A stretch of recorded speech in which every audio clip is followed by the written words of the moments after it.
Hello YNABers, my name is Jesse Meekum from YNAB. It stands for You Need a Budget. This is another Whiteboard Wednesday. You need a budget because it helps you answer all sorts of questions, helps you answer priorities, helps you determine what your priorities are, and it helps you to answer that one question we get all the time, which is, should I save more or pay off my debt? Should I make my savings go up or should I make my debt go down?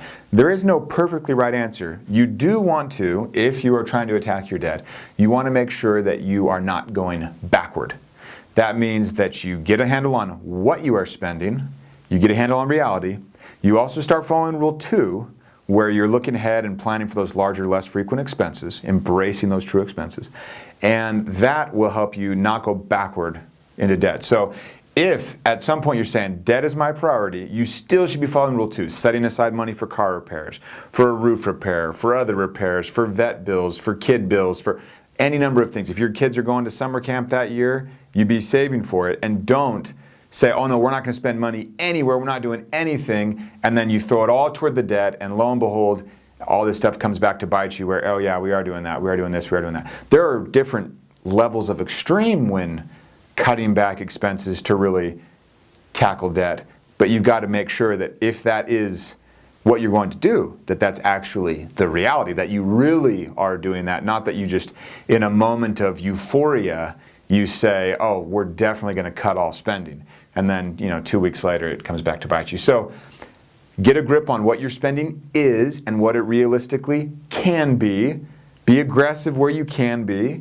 And make sure in that getting a grip that you're looking ahead to those Rule 2, those true expenses. Because those are usually what send people back into debt where they have to go back to the card. Now, in the bigger picture of things, and this goes for a will, for insurance, for retirement, for smaller savings and larger savings, for paying off debt, you have 3 different people that your money kind of plays with. You have the past you have the current you, and you have future you. And you need to look at it and say, okay, right now, current you is the only you that you really can deal with. You're probably paying for some of past you's lifestyle if you're getting out of debt. But you also have to kind of give a nod toward future you, because future you will be now you soon enough. And you don't want past you who's kind of evil, right? You don't want the past you to be an ankle weight on you, where you're having to fund not only a current lifestyle and hopefully a future lifestyle, but also a past lifestyle. I only want to pay for one version of me. I don't want to pay for 2, or, well, I should say, I really want to pay for 2 versions of me. I don't want to pay for 3. I want to be funding myself now.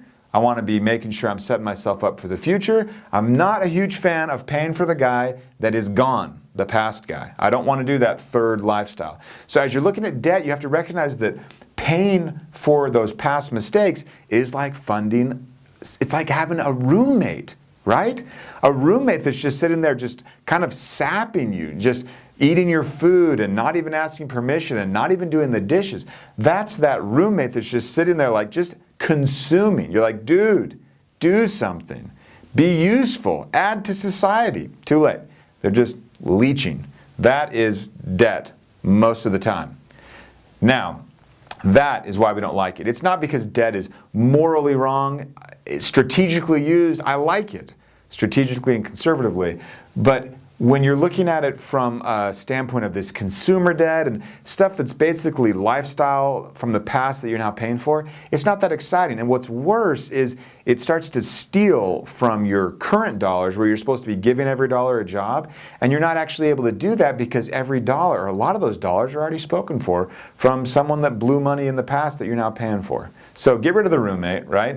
And just start focusing on funding for yourself and funding for your future you. Now, future you is not just retirement. It's not just someone 20 years, 30 years, 40 years, or 5 years down the road. Future you can be 6 months from now when you want to do that vacation, or a year from now when you want to do that bigger vacation, or whatever it may be. So this is shorter term and longer term stuff, and it's also all the Rule 2 stuff. You don't want future you being, scrambling for money. So keep those 3 people in mind, those 3 characters, one being fairly nefarious, that past you that just kind of is a drag. Should you save? Should you pay off your debt? get a grip on your spending, make sure you're analyzing your Rule 2, true expenses, and then from there you'll have a pretty good idea about what you should be doing, how aggressively you can tackle the debt, things like that. I hope that helps. I will see you guys next week.